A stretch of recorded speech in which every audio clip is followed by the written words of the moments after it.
Birdwatching in South America. Did you know South America is a birdwatcher's paradise? Yes, you heard it correctly. This continent is huge, with distinct tropical rainforests, high-altitude mountains, savannas, and extensive wetlands.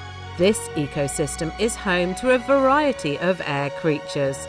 Birdwatchers come here because it is often regarded as the promised land of birders, home to more than 33% of the world's birds and abundant birding chances. This video will look at special birds seen in various parts of South America. The first bird is the hoatzin, a primitive chicken-sized bird native to South American marshes, mostly in the Amazon and Orinoco river basins. The young have 2 huge claws on each wing, which has prompted some experts to associate this species with the fossil archetypes from dinosaur times.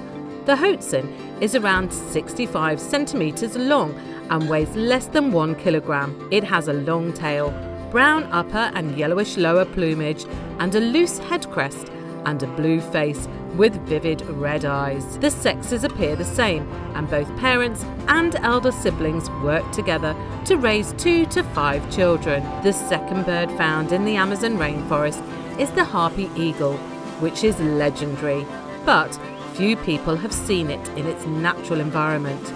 These magnificent birds are named after harpies, the predatory, frightful flying creatures with hooked beaks and claws from Greek mythology.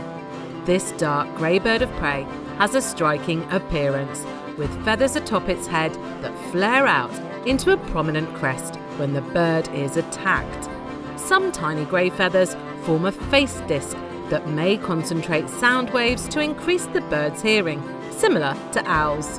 Like other eagles, the female harpy is almost twice as big as the male. The harpy eagle's legs may be as thick as a small child's wrist, and its curled back talons are longer than grizzly bear claws, measuring 5 inches.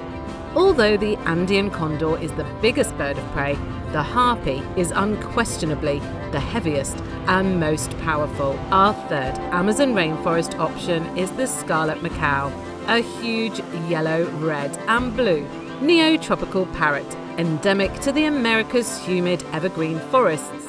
Its distribution ranges from southern Mexico to Peru, Ecuador, Colombia, Bolivia, Venezuela and Brazil in lowlands ranging from 500 meters at least previously to 1,000 meters, including the Caribbean island of Trinidad and the Pacific island of Cuba.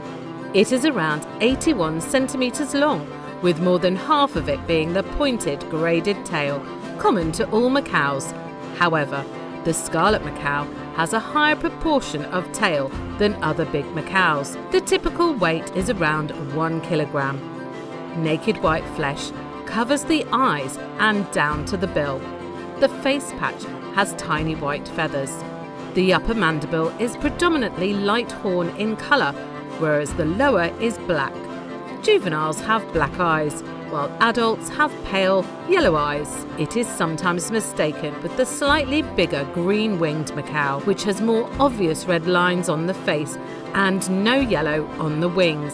Scarlet macaws cry for their groups with very loud, high and occasionally low-pitched throaty squawks, squeaks and screams that may travel for several kilometres. The scarlet macaw may live up to 75 or even 90 years in captivity, while the average lifetime is 40 to 50 years. The fourth species on our list is the Andean condor, which may be found in the Andes Mountains. The Andean condor is a South American New World vulture and the only member of the vulture genus. It lives in the Andes highlands and neighbouring Pacific beaches of western South America. The Andean condor is one of the world's biggest flying birds, with a maximum wingspan of 3.3 metres and a weight of 15 kilograms. It is also often regarded as the greatest bird of prey. It is a massive black vulture with a ruff of white feathers at the base of the neck and, particularly in males, enormous white patches on the wings. The head and neck are almost completely featherless and have a dull red colour, which may flush and so change colour in reaction to the bird's emotional condition. The male has a wattle on the neck and a huge dark red comb or carnacle on the summit of his head. The female condor is smaller than the male, a departure from the typical sexual dimorphism observed in birds of prey. Its northern range starts in Venezuela and Colombia, where it is exceedingly uncommon, and extends south along the Andes in Ecuador, Peru and Chile, through Bolivia and western Argentina to Tierra del Fuego. The fifth species listed is the torrent duck, which belongs to the Antidae family of ducks, geese and swans. It is the only representative of the genus Merganetta. It is now classified in the shelduck subfamily Tadorninae, after the perching duck assemblage to which it was formerly allocated was dissolved due to parasitic behaviour. The species, which is 43 to 46 centimetres long, breeds in the Andes of South America, nesting in tiny waterside caves and other protected areas. It, like the blue duck, maintains territory on the fast-flowing alpine rivers that are generally higher than 1,500 metres. It is a strong swimmer and diver, especially in white water, but prefers to fly short distances. It is not very apprehensive when found. The sixth unique bird is the jabaru, a big stork that lives in the Americas from Mexico to Argentina, except west of the Andes. It sometimes enters the United States, typically in Texas, but has also been observed in Mississippi, Oklahoma and Louisiana. It is most often found in Brazil's Pantanal and Paraguay's eastern Chaco. It is the sole member of the jabaru genus. The name is derived from the Tupi-Guarani language, meaning swollen neck. The jabaru is the tallest flying bird found in South and Central America, often towering almost as tall as the flightless and hence much heavier and larger rear. It also possesses the continent's second biggest wingspan, behind the Andean condor, excluding the huge albatross, which may be found off the coast of southern South America. The sexes seem identical, but the male is bigger, which can be seen when the sexes are together. While it might seem to be an awkward bird on the ground, the jabaru is strong and beautiful in flight.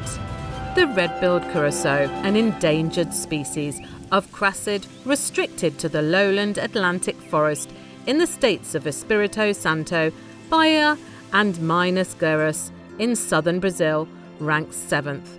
Its number is declining as a result of hunting and deforestation, and it may have been extinct in Minas Gerais. The red-billed curassow is a big bird with a length of 82 to 92 centimetres.